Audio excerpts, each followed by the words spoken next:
As we have breaking news from Pete Williams on the identity of the shooter. Pete, what can you tell us?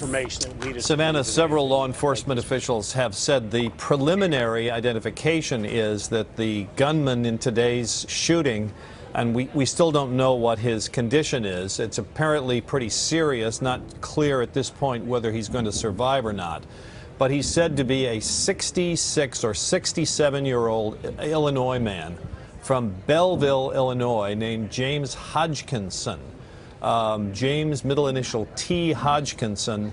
And the initial indication we have from people who have been involved in this investigation is that, and again, this is all subject to later confirmation, but the very preliminary read is that there does seem to be some kind of political motivation here, some kind of domestic motivation, that this is not international terrorism.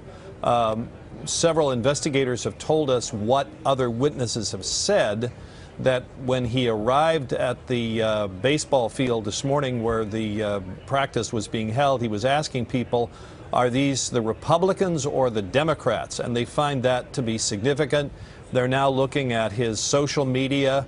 Undoubtedly, they'll be getting search warrants to search his residence to try to figure out what the motive was here. But the very preliminary read on this is that there's some kind of political motive, perhaps mental health issues, but that this is not what you would typically think of as some kind of act inspired by an international terrorist group. Hey, Pete, so from, again, Belleville, Illinois, 66 years old, do we know if he lived in the area, or do we know whether perhaps he came just to carry out this mission?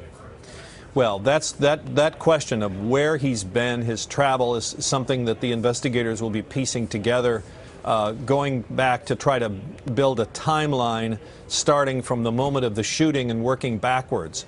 What we're told is that he had an Illinois driver's license. Okay. So that would indicate presumably that he hasn't, if he did live in this area, he hasn't lived here very long.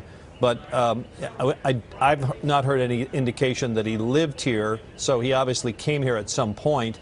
How long he's been in the area, we just don't know yet. All right, and we should mention another new piece of information. Congressman Roger Williams, who was at the baseball game this morning, Pete, says that the name of the staffer who was shot is Zach Barth. He was a legislative correspondent in his office in LC, and the congressman says that Zach Barth is receiving medical attention, but is, quote, doing well and expected to make a full recovery, and he asked for all of us to respect the privacy of his young staffer who was injured today. But we now, of course, have, according to Pete's sources, the identity of the shooter, James Hodgkinson. Hey, NBC News fans, thanks for checking out our YouTube channel. Subscribe by clicking on that button down here, and click on any of the videos over here to watch the latest interviews, show highlights, and digital exclusives. Thanks for watching.